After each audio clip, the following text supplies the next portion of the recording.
je suis souvent amené à aider et à expliquer différents phénomènes médiumniques, énergétiques, pour des gens qui sont, alors, entre guillemets, ultra sensibles, ce que j'appelle aussi des médiums éponges, c'est-à-dire des médiums, des gens qui sentent trop les énergies extérieures, qui sentent les émotions des autres, qui sentent les mémoires des lieux, qui sentent des fois les fantômes ou les guides spirituels, d'une manière un petit peu cyclotimique aussi.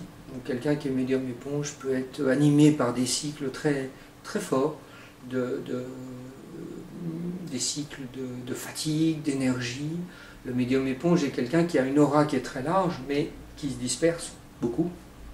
Et donc comme cette aura est large avec les différents corps subtils, elle capte les énergies, souvent d'ailleurs avec beaucoup de quantité, mais pas forcément avec beaucoup de qualité.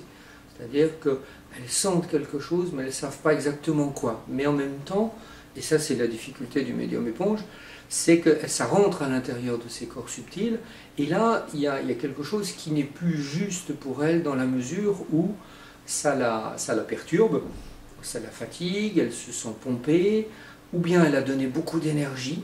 Voilà, j'ai des gens qui commencent à faire du magnétisme, s'ils sont un peu trop médium éponge, ils vont se retrouver très vite pompés par l'autre, ou bien ils donnent sans que l'autre pompe, mais en tous les cas ils donnent au détriment d'eux-mêmes.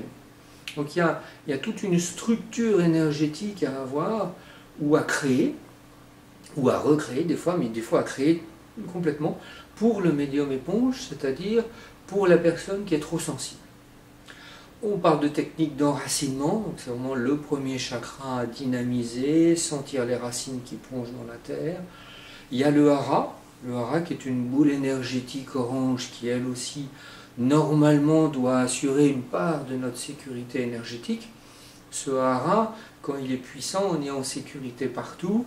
Les corps subtils sont rapprochés, mais en même temps ils sont un peu plus épais. Donc ils filtrent mieux. Le médium éponge va avoir tendance à avoir une aura qui s'arrête aux genoux ou aux chevilles, en tous les cas qui ne descend pas. Et ça devrait normalement être autant développé en haut qu'en bas l'aura. Donc le médium éponge n'est pas très incarné, ça peut venir de difficultés d'affirmation de soi, ça peut venir du chakra du cœur qui est trop ouvert, qui se disperse, d'un besoin de reconnaissance, d'une ultra-sensibilité, d'une vieille âme, ça aussi c'est possible.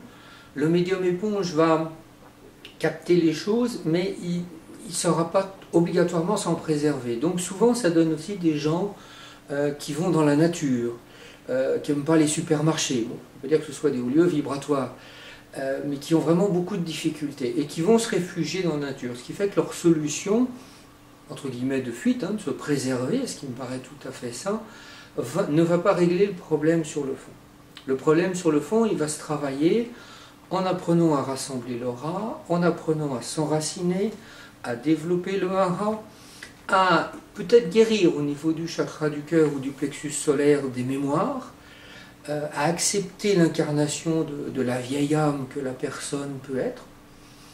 Et dans le processus, c'est apprendre à rassembler ces corps énergétiques pour non pas se protéger, parce que là aussi il y a une notion de je repousse l'extérieur si je me protège, mais de s'affirmer pleinement avec une puissance naturelle et de retrouver ses filtres naturels.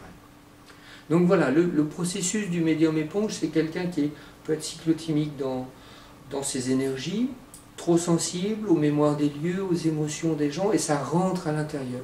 Alors que normalement ça devrait rester à l'extérieur, mais je le sens. Je le sens, mais ça ne rentre pas en moi. Voilà, donc c'est le processus de certains de mes cours particuliers ou de certains de mes ateliers. J'espère que l'information est plus claire sur ce qu'est un médium éponge, quelqu'un d'ultra sensible, et pouvoir vous aider, soit au travers de mes livres, de mes DVD, des cristaux, des consultations, des ateliers. Voilà. En tout cas, je vous souhaite une belle médiumnité en étant posé, assuré, en plénitude, en puissance et en pouvant accueillir aussi ce qui est là.